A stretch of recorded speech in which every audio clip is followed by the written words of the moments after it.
Welcome back, everyone. We're diving deep today. You ready? Always. What are we looking at this time? Today, it's all about the stuff that really matters, the things worth caring about.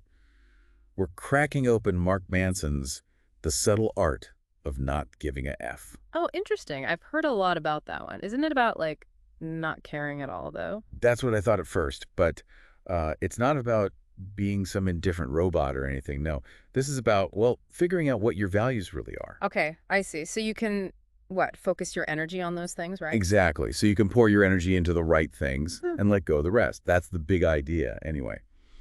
So are you ready to figure out if you're giving your Fs to the things that actually matter? I like that. I mean, a lot of people, when they hear the title, they just think apathy, but it's really about choice, choosing what to care about. Right, exactly. It's about agency. And Manson starts off with this guy, Charles Bukowski. Have you ever heard of him? Bukowski, yeah, the poet. Kind of notorious for his hard living, I guess you could say. Yeah. Exactly, yeah. Not exactly your typical self-help guru, right? Yeah. But he really embraced failure. But the interesting thing is he still became pretty successful as a writer. And what's really key here is like Bukowski was comfortable with himself, even the flaws. He wasn't trying to fit some mold or just get, external validation. He focused on being himself. And well, success kind of followed naturally. I see. So you're saying it's like being genuine is part of it. Yeah. But is that just for, like tortured artists, or is there something in this for everyone? Well, Manson's point is that constantly striving for success, the kind we're always told to chase, it can backfire. Imagine being so busy trying to be perfect, you lose sight of what actually matters to you, what really lights you up inside. Oh, I totally get that. It's like so focused on the outcome, you forget to enjoy the process, or even like stop and ask if it's the right path at all. Exactly. And speaking of getting caught up in chasing an ideal, Manson talks about this thing he calls the feedback loop from hell. Feedback loop from hell. That sounds kind of ominous. Well, it's that trap, the comparison trap. We've all been there, especially with social media. You see everyone's highlight reel. Perfect vacations, perfect bodies, and you start to feel bad about yourself. Yeah, been there. And then you feel bad about feeling bad. It's this whole spiral. Right. You're constantly measuring yourself against this impossible standard. And Manson, he he uses this funny anecdote about like a grandma who's obsessed with coupons. Okay. Coupons, what's that about? Well, she has this whole system, and when a cashier refuses one, she just like loses it. Decades of frustration. It's a funny way to show how the wrong values can make you seriously unhappy. So you're saying it's not just comparing ourselves to others, but making sure we're not measuring our lives with the wrong yardstick. Yeah, precisely. And that brings us to like how we define good values versus bad ones, what actually matters. Okay, so how do we tell them apart? Is there some kind of checklist or something? Well, a good value, Manson says, it's like it points you in a good direction for yourself, A&D, for the people around you. Like honesty. That's something you can control. It benefits everyone, and it's, based in reality. So it's grounded, it has a positive impact, and you can actually do something about it. Right. Bad values, on the other hand, those are like a faulty compass. They might be superstitious, or they hurt others, or they're based on things you can't control at all. Like being obsessed with being popular, that's just asking for misery. Because you're always at the mercy of like what other people think, which is always changing. Exactly. And he has some great examples in the book. Like Dave Mustaine, the guy from Megadeth, he always measured himself against Metallica, called it his Metallica metric, his old band. Oh, I see. So even though he was super successful, he was still looking over his shoulder, feeling like he wasn't good enough. Yeah, using the wrong yardstick. Then there's Pete Best, the drummer who got kicked out of the Beatles right before they got huge. He ended up living a great life, focused on family, playing music he loved, stable life. Wow, that's a good reminder that success isn't the same for everyone. What matters is figuring out what it means to you, what your personal metrics are. It really makes you think, what are you measuring your life against? Absolutely, because if you're using the wrong metrics, you're setting yourself up for disappointment, even if you do hit those goals. It's like climbing the wrong ladder. Right. You might get to the top, but it's not where you wanted to be at all. Perfect analogy. And that's where taking responsibility comes in, not just for the things you do, but for your emotions as well. Hold on, responsible for emotions. Isn't that a bit much? I mean, sometimes stuff just happens, right? Of course, life throws curveballs. But Manson's saying wallowing in victim mode doesn't fix anything. He doesn't mean you should blame yourself, but you should acknowledge your role, figure out what you can learn from it. Oh, so it's about finding your own power, even when things feel out of control. Exactly.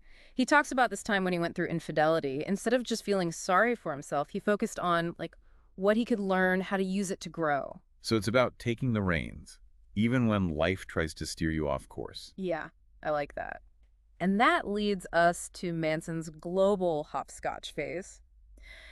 Imagine just bouncing around the world, chasing one experience after another. Sounds kind of fun, right? Sign me up. It was for him at first, but eventually he realized that always chasing new things left him feeling, well, empty. It's easy to think more choices means more freedom, but What if you're spread so thin you never really connect with anything? exactly.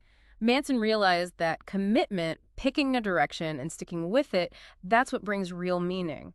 It's like Hmm. saying no to a lot of things so you can say a big yes to what really matters. Okay, I'm getting that. So it's like that Marie Kondo thing, but for your whole life, only keeping the things that spark joy. Purpose. Yeah, that's a great way to put it. And speaking of being direct, Manson talks about this thing he calls Russian honesty. Have you ever heard of that? Oh, gosh, I struggle with that. Being blunt is hard, but you're saying that holding back, it actually hurts my relationships. It's not about being rude, but being real. Like in Russian culture, there's less emphasis on sugarcoating. If something's bad, you say it. If someone's being a jerk, you call them out. So instead of tiptoeing around trying to be super polite, you're just like upfront, Yeah, even if it feels a bit awkward. exactly. And while it might seem counterintuitive, Manson found that this bluntness actually creates more trust. Because you know where you stand with the person, no hidden meanings or anything. You're right. Kind of refreshing. Exactly. It's about valuing the relationship enough to be honest, even when it's tough. He even talks about how he'll tell his wife if her outfit looks bad. Wow, that takes guts. So you're saying that's showing more trust than just saying what you think she wants to hear. Exactly. And that honesty, it can apply to all kinds of relationships. True connection comes from being vulnerable, being real with each other, even when it's hard. Makes sense. So now I got to ask, what about procrastination? Any tips from Manson on that front? I'm the queen of putting things off. Well, he has this principle called do something, and it's really as straightforward as it sounds. Want to beat procrastination, take action, even a tiny step. So no waiting for the perfect moment or inspiration or whatever. Just start, no matter how small. You got it. He tells this great story about starting his business, felt totally overwhelmed, so he started with something super small, designing his website header.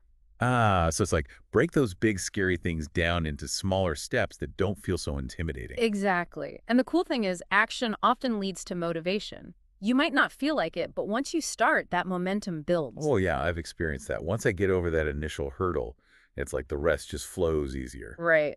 And speaking of things that flow, this next one's a bit heavier, but it ties in. It's about death. Whoa, okay, that took a turn. How does death connect to not giving a F? Well, Manson shares a really powerful story about a friend of his, Josh, who died in a diving accident. It was a huge turning point for him, made him face his own mortality, the fact that life is precious and unpredictable. So it's like a reminder that we don't have forever, so don't waste time on the stuff that doesn't matter. Exactly. And this connects to this guy, Ernest Becker, who had this fascinating theory. He said, our fear of death drives a lot of our behavior. We create these immortality projects like chasing fame or fortune, trying to leave our mark on the world like our lives had meaning. So it's like trying to outsmart death by creating something that'll outlive us. Right, and while those things can be motivating, they can also cause a ton of anxiety if we cling to them too tightly. Manson even describes this time he went cliff diving in South Africa and just viscerally felt that fear, the impermanence of life. Chills. So is he saying we should just give up except we're all going to die someday? No, not at all. It's about recognizing our time is limited and using that to make wise choices. Spend it on things that actually align with your values, not some desperate quest for immortality. So instead of fearing death, you use it as motivation to live a life that's actually worth living. That's a great way to put it. And to do that, to live that life, we have to examine what we truly value. Because sometimes those values can be a little distorted. Distorted, what do you mean? Think back to that experiment with the buttons and the flashing light. Our brains are wired to find patterns, create stories, even when those stories aren't true. So we could be basing our entire lives on a faulty narrative. It happens. Manson tells the story about a woman he knew, Erin, who was convinced they were meant to save the world together. Super into self-improvement, but her values were so skewed it was all for nothing, living in a fantasy. And despite all her efforts to manifest her dreams, her life was a mess. Wow. That's a good reminder to check in with ourselves, make sure our values are grounded in reality. Absolutely. And that's where self-awareness and humility are so important. We've got to be willing to question our assumptions, admit when we might be wrong. So it's not about being perfect. It's about being open to learning and growing. You got it. And that brings us back to taking responsibility.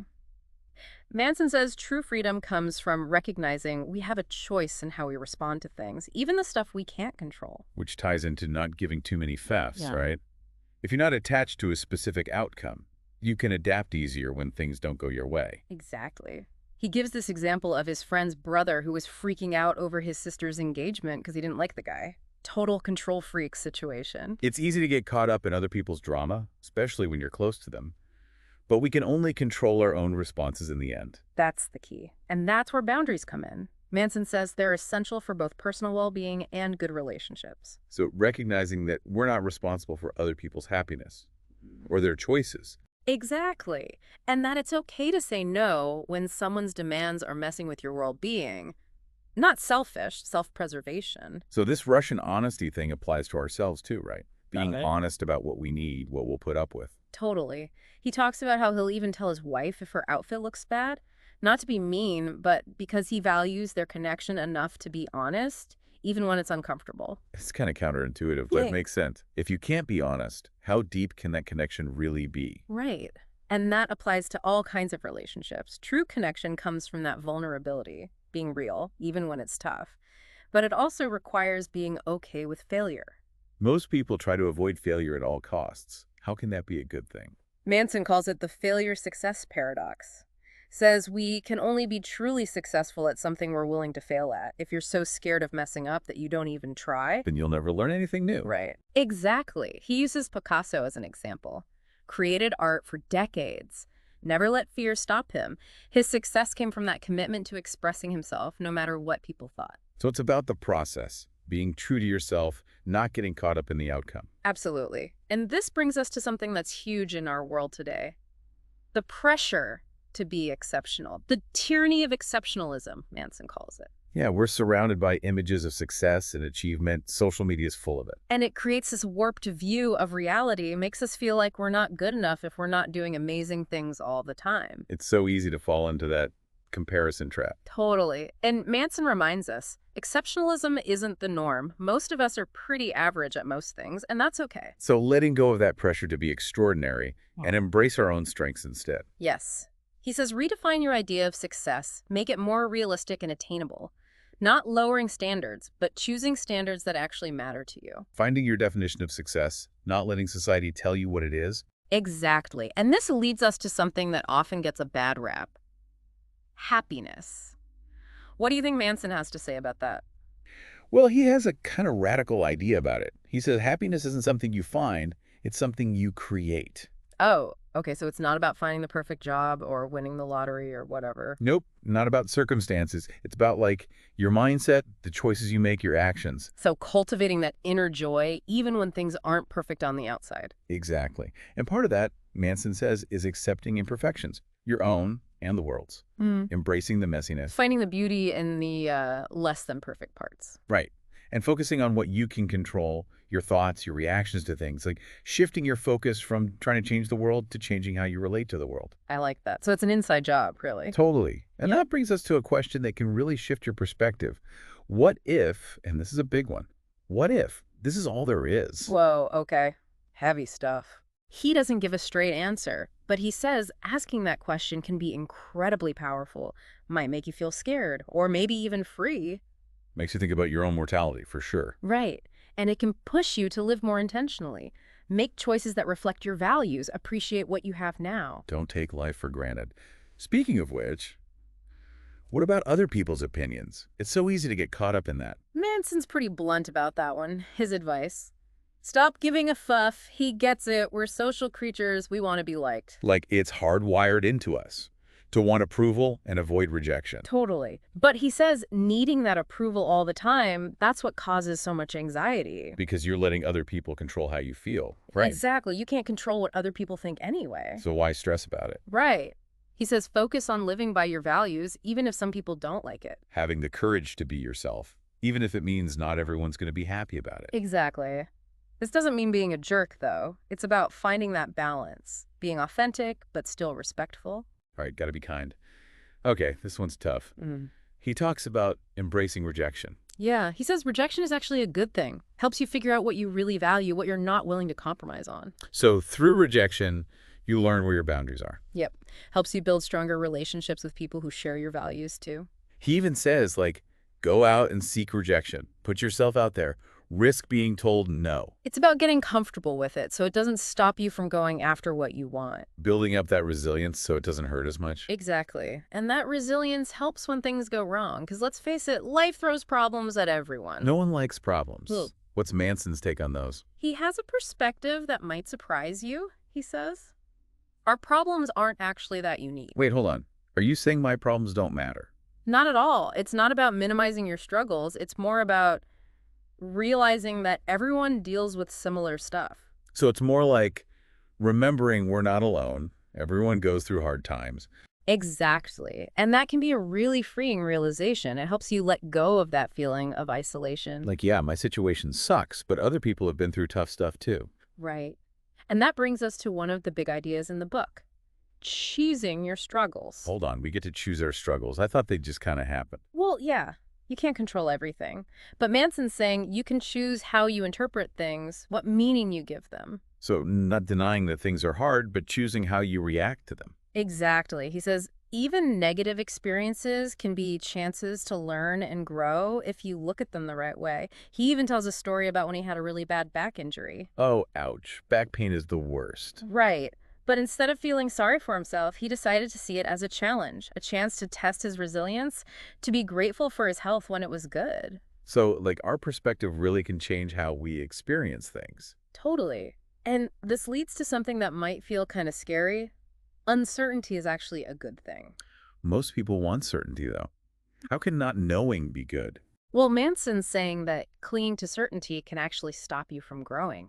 If you're so scared of the unknown, you never leave your comfort zone, right?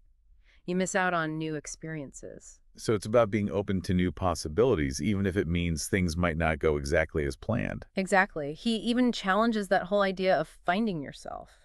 Says that searching for a fixed identity can actually hold you back. Because who you are is always changing and evolving. Right. And that evolution, that's how you figure out who you really are. It's the journey, not just the destination.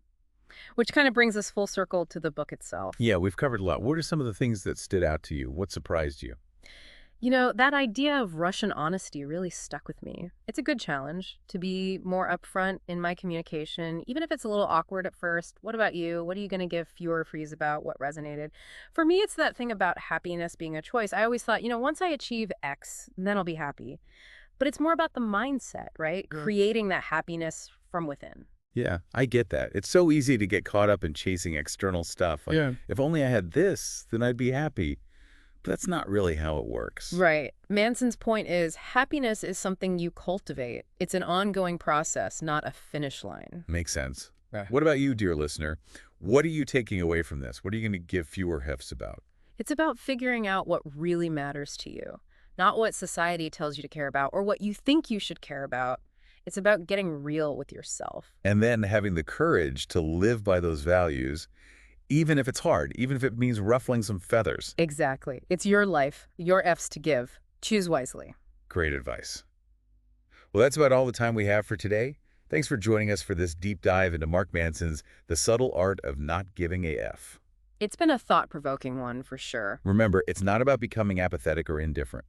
It's about taking control of your life, your choices, and deciding what truly deserves your energy and attention. So go out there, figure out what matters to you, and start giving your F's accordingly. And until next time, keep questioning, keep learning, and keep choosing what to give a F about.